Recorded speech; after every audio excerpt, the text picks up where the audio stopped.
BJP के प्रदेश अध्यक्ष we D Sharma ने एक बड़ा बयान दिया है।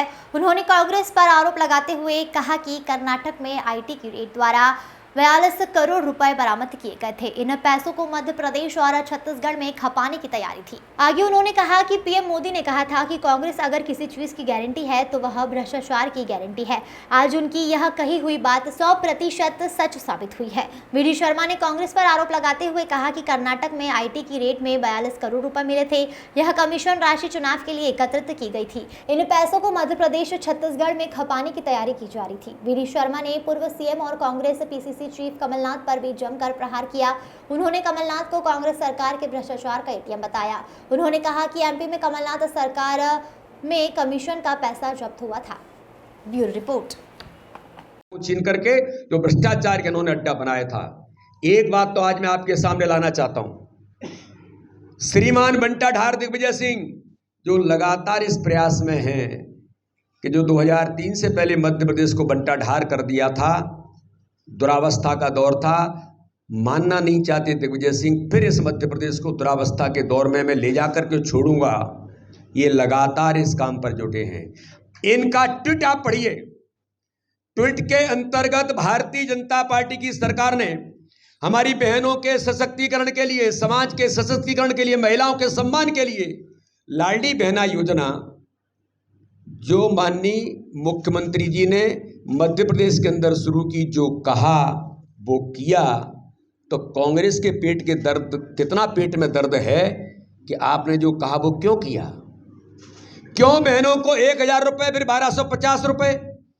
आगामी समय में भारतीय जनता पार्टी की सरकार 3000 रुपए बहनों को देगी लाडली बहना योजना के अंदर। ये देखिए, इस ट्वीट के अंदर दिग्विजय सिंह कह रहे हैं कि इलेक्शन कमीशन ऑफ इंडिया इसका संज्ञान लेगा और लाडली बहना योजना को बंद करने का कुछ चक्कर और षड्यंत्र हमारी उन बहनों को क्यों 1250 रुपए मिल रहा है जो 3000 तक जाएगा।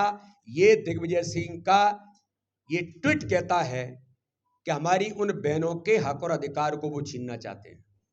योजनाबद्ध तरीके से मैं पूछना चाहता हूं, क्या है दिग्विजय सिंह आपका इसके पीछे? क्यों दर्द है? अगर बहनों को 1250 भारतीय जनता पार्टी की सरकार उनके सम्मान के लिए देती है, तो बहनों को सम्मान अगर मध्य प्रदेश के अंदर मिल रहा है तो मिस्टर बंटा ढार क्यों आपके पेट में दर्द हो रहा है? तो दूसरी ओर एक और मिस्टर गुंडानाथ जो कांग्रेस के नेता प्रतिपक्ष हैं, मैं बड़ी गंभीरता के साथ कह रहा हूं, इन्होंने भी कुछ दिनों पूर्व ये श्रीमान गुंडानाथ, जिनको गोविंद सिंह के नाम से भिंड के लोग जानते हैं, इन्होंने क्या लिखा है? लाडली बहना योजना को रोकने के लिए इलेक्शन कमीशन को लिखा गया है। अरे आपको शर्म आनी चाहिए। 15 महीने की कांग्रेस की सरकार थी, मिस्टर करप्शन नाथ दिग्विजय सिंह, इनके इशारे पर चलने वाली सरकार थी और उस सरकार के अंदर भी हर गरीब के हक और अधिकार को छीन करके कन्यादान योजना भी बंद कर दी थी, लाडली लक्ष्मी योजना भी बंद कर दी थी। अरे बुजुर्गों की तीर्थ दर्शन योजना भी, जो अंतिम समय की बुजुर्ग की इच्छा पूरी करने का काम हमारे मुख्यमंत्री शिवराज सिंह चौहान के नेतृत्व में करते थे, उसको भी इन्होंने बंद कर दिया था। गरीबों के सर पर छत मिले माननीय प्रधानमंत्री मोदी जी के नेतृत्व में भारतीय जनता पार्टी की सरकार ने 2 लाख घर उन 15 महीने के कार्यकाल में भेजे थे। मिस्टर करप्शन नाथ, मिस्टर बंटा ढार के इशारे पर आपने 2 लाख गरीबों के हक को छीन करके उन प्रधानमंत्री आवास को वापस भेज दिया था। मैचिंग ग्रांट मिलाने के लिए आपने पैसा नहीं दिया था।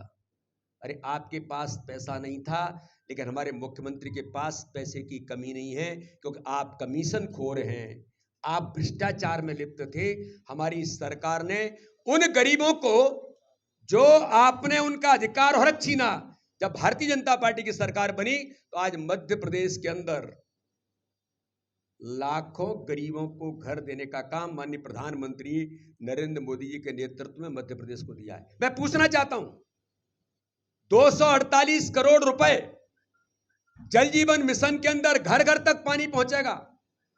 माननीय प्रधानमंत्री का महत्वाकांक्षी अभियान, भारत का कोई गांव ऐसा नहीं बचेगा जहां नल के टोटी से पानी नहीं पहुंचे, आपकी जब सरकार थी मिस्टर करप्शन नाथ, मिस्टर बंटाधार दिग्विजय सिंह के इशारे पर आपने 248 करोड़ रुपए लैप्स हो गया, लेकिन गरीबों को पानी नहीं पहुंचे, ये आपने प्रयास करके वो पैसा वापस चला गया। ये ऑन रिकॉर्ड भाजपा का अध्यक्ष बोल रहा है। मीडिया के मित्र कभी इनसे पूछें कि इनको जवाब देना चाहिए। वैसे तो झूठ की मशीन है, पहले भी झूठ बोलते हैं, बाद में भी झूठ बोलेंगे और आगे भी झूठ बोलते रहेंगे।